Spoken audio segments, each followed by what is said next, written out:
This is a screw box and tap made by William Marples.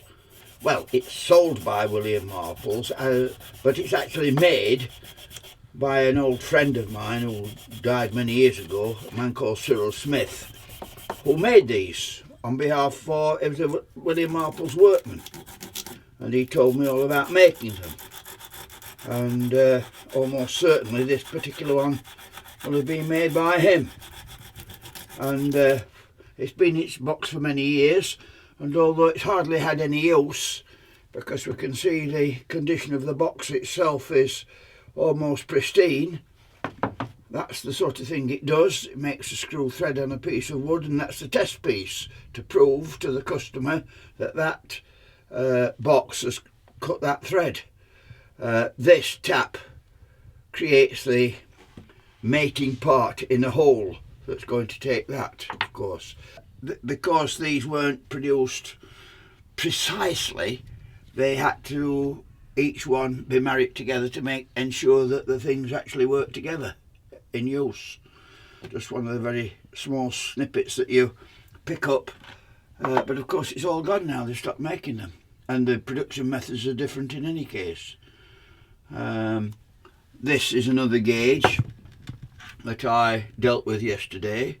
This is a mortise gauge, and it has a complex business with a screw right down the centre here. I've had to have all the screw out and the slideway and make some parts for it so that it actually works again. But I'm very happy to say that it does work again. This was made by a firm called Ellis, and there is no maker's mark to be seen anywhere. But if you take the whole centrepiece out on the brass casting of this part, something to point with. There's that slide there. When that slide comes out of the end, on the other side of it, it's got stamped faintly into it Ellis, and they were a firm of joiners tool makers who they were the people who actually made this. Otherwise you would never know who the actual maker was. Probably 1900, something in that period, I would guess. So it's well over 100 years old. These are what we call joiners bits. This is a snail horn countersink pattern bit made by David Flather, and this is another one of a different size, and I've got to make that one look as good as that one, and I shall do it by rubbing that like that, like you saw me doing before. And if the corrosion is not too great, I will be able over a period of time to get the surface finish back to that. If not, well, it's gone too far. And it's quite pleasing to be able to bring things back to their original finish where you possibly can, because one will never see these things ever again. They've stopped being made entirely, probably well over 50 years ago, I would think. So at least they're getting them for 100 years old. As far as I know, these particular ones were made for the Great Exhibition of 1851, and so that's got quite a bit of age on its back. And what they have been let go and they corroded, and I feel that it's my job where I possibly can to save that original finish so we can see what they were like originally. I think this wants a general clean. This will be 1930s. There's a similar thing, but made by a different company, a lot cheaper, because nobody wants to pay the price. That's the very best, very expensive that. But to make a cheaper one to do the same job that won't perhaps last as long, this was made by Joseph Tysock in Valley Road, Healy. And I think that this was made by a traditional firm who made tools this specific way. As I said, they call them joiners tool makers. This one has been designed and made by an engineer, So he uses a conventional wing nut and a conventional piece of screwed rod right up the centre to move the points apart or together. So he's using standard components that he can buy cheaply, and therefore bring the price down. But aesthetically, it's nowhere near as interesting or intimate than this one is. Just look at this brass shield here and all these points that are all what the term is let in. That piece of brass is actually fits into a hole that's created in a very difficult way by most people. Couldn't even dream of creating that shaped hole to put a piece of brass in for that. Yet they did it on a very everyday job. They had to have the correct tools to do it, of course. It's ebony, which is a very brittle wood, and they got to be very careful with it that it didn't chip at all. But they make an absolutely beautiful job of it. This is relatively crude, quite crude, but nevertheless, if you haven't got the money to buy that and you have no inclination to buy that, you buy that. So they both have sort of an interest, as far as I'm concerned, on the development of how these things went. That's the, if you like, the charm of it. This particular micrometer was owned by my father, and I think he must have bought it in the very early 1930s. That was the very time that this is made by Moore & Wrights of Sheffield, this micrometer, and I can tell by certain features on it that it's one of the very first that was actually manufactured. In fact, I think it's the very earliest Moore & Wright micrometer that we have, and we must have 40 or 50 or even more of these Moore & Wright micrometers, and this is the very earliest. I suppose when I've done with it, it will go down to the Hawley collection as an example. But now I want it because it belonged to my father, and it's the affinity I have and the remembrance that you have in as part of a family thing, really. So that's one thing. Yes, you can reach to a thousandth part of an inch with this quite easily. In fact, you can split that down to half a thou by making the divisions, counting the divisions and the gaps between them, and doing an estimation.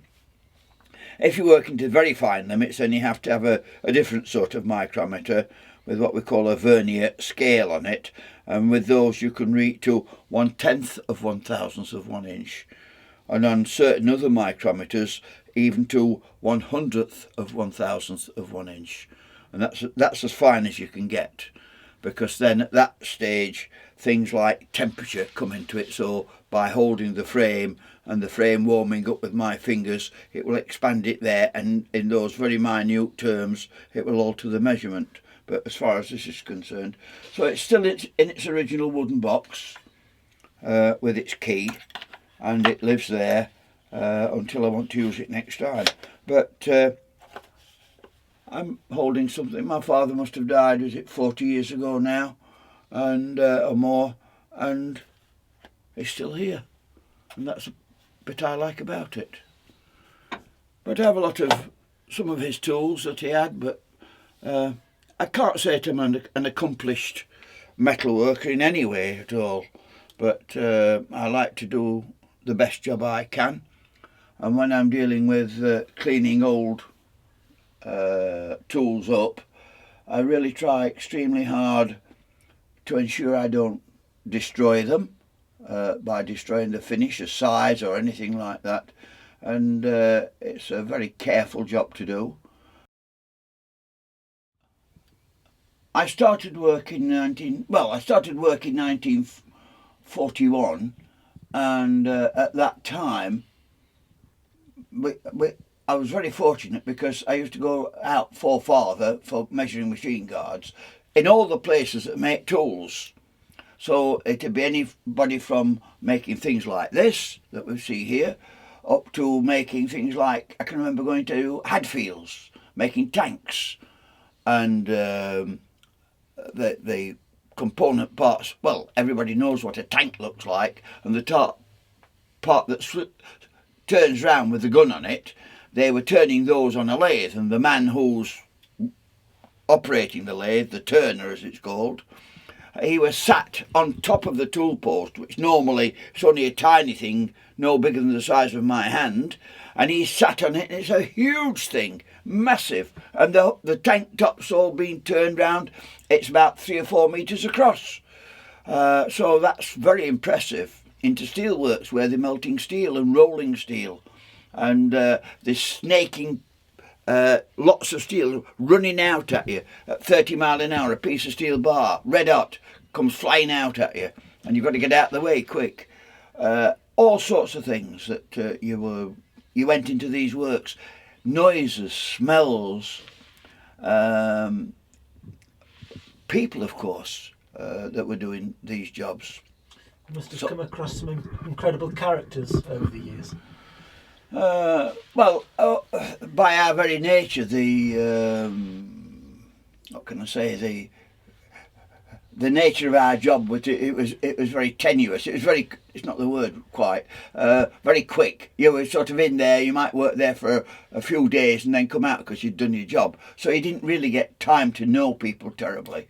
I can remember going into Stanley Works in the 40s during the war, and putting guards on machines, some very old machines that were all belt driven, but alongside them in the same workshop were a series of very modern machines that were making bullets, and this juxtaposition of this old making hand tools and the new making bullets with the very up-to-date American machines, it was very striking. So I don't know, so many memories, I suppose, but I was very fortunate to see all that. Although a lot of the processes you don't know about intimately.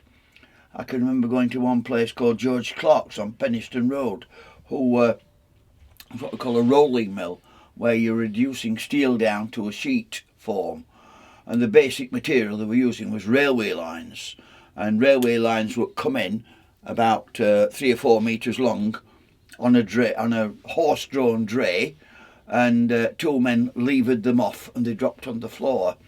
And afterwards, when the horse-drawn dray had gone, the men would cut with a colt chisel, a big hammer, would put a nick in the steel every so often. It was a certain distance, and then they would put it in a machine, and the machine was what they call a crocodile. It was a massive machine, and they'd have to lift this railway line up between these 2 men and drop the notch opposite into this machine, and there was 2 fixed jaws and a single one that's moving in and out. They drop the bar in, and the next time the ram comes up, it breaks the railway line, because that's why the notch has been put in it. It's a point of weakness. It breaks the railway line very simply, very quickly. No sawing, done in an instant. That gets put into a furnace and brought up to a bright red heat. When it is up to temperature, they take it to the rolling mill, and the rolling mill is a series of steel rolls, maybe I suppose in that instance about 2 to 3 metres wide, and probably that sort of diameter. They push this piece of railway line up to it. The end of the rolls have a flywheel that is about 4 metres diameter, driven from an absolutely enormous gas engine. They have a gas engine down at Kelham Island. The ones they had then, that's a fairly new one, the ones they had then were about 4 times that size. Massive things. And they'd got cotton driving ropes, which were about 1.25 inch diameter, and there'd be 10 ropes, all running from this gas engine to the massive flywheel, and the flywheel's whizzing round. And I was stood there at the side, and you're sort of waiting to see what's going to happen. And all of a sudden the roller will give this piece of red hot steel a push up to the rolls, and the rolls then they gripped it, and momentarily, because there's huge flywheels whizzing round, and that's where all the stored energy is. And what happens then is that this flywheel, for the briefest of a second, stops, and all the cotton ropes are pulled tight on one side, and on the other side they've all taken a dip like that. And you're thinking, my God, what's going to happen next? Something's going to bust. At any rate, all of a sudden what happens is that it grabs hold of this steel and it passes it through, and all this energy, as I say, is being going round. He stood at the side of it while it's happening. The fellas who were running it, of course, they'd seen it millions of times and it made no difference to them. But to see it first time, frightening beyond belief. Frightening. How old were you at that point? 16, something like that. Go to Sammy Fox's steelworks when they were melting up there, 150-ton furnace. And they had, this is much later by the way, what they did, it was electrically melted, this furnace, and there were huge copper cables, probably 50 millimetres or 75 millimetres across, perhaps 20 of them, feeding electricity. They had their own power line coming in, all their own pylons delivering electricity to that steelworks. They used that much electricity from the grid. They had their own grid. And once it started melting, there's the empty furnace, and then a crane comes along and drops a load of scrap in. And then they bring a lid across and close it down. When the scrap goes in, there's sparks everywhere because there's residual heat in the thing.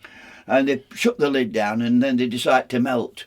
Well, what they do, there's some huge electrodes which are made of carbon. They bring these electrodes down, and at some point, when the bottom gets into position, they put the electricity on, and there's an arc comes from that to the scrap, and the amount of power, you stood sort of not all that far away, but safe enough out of the way.